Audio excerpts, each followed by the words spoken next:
आता आलो पाटोदीच्या पुलावर, जायचं आहे वैष्णोदेवी मंदिराला, माझी मुलगी व मी. चला मग आता निघलो, माझी मुलगी मी वैष्णोदेवीला. हे आमच्या गावचं लोकेशन, आदर्श गाव पाटोदा, पेरे चौक. आता येण्याच्या समोर बजाज गेट. मग आपला पहिला ब्लॉक आहे म्हणून मी माझी पूर्ण माहिती सांगत आहे. आता समोर येईन बजाज गेट.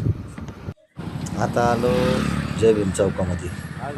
आता इथून पुढे समोर थोडं जर गेलं की मग आता येईन वैष्णोदेवीचं मंदिर व वैष्णोदेवीच्या समोरील गार्डन.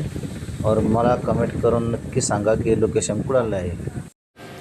आता आलो मंदिरामध्ये.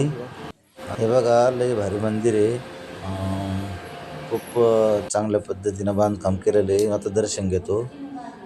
हे बघा आता बाकीच्या देवाचं पण दर्शन घेतो. मंदिर वैष्णोदेवीचं आहे पण सगळ्या देवाच्या मूर्ती आहे. आता सगळ्या देवाचं दर्शन घेतो मी. हे पहा सगळ्या देवाच्या मूर्ती आहे. तुम्ही एकदा नक्कीच भेट द्या. मी तुम्हाला कमेंटमध्ये लोकेशन सांगतो, कमेंट करा.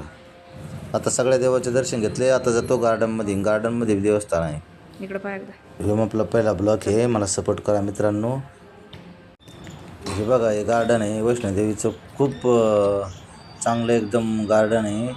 आणि इथं एकदम चांगले झाडे नारळाचे याचे त्याचे. आणि इथं समोर बघा, आता समोर गेल्यावर मंदिर आहे. इकडे पहा, चांगले चांगले मंदिर आहे. हे बघा गार्डनमध्ये मंदिर बी आहे आणि हे मंदिर आहे विष्णू भगवंताचं. चाललो आता मंदिरामध्ये.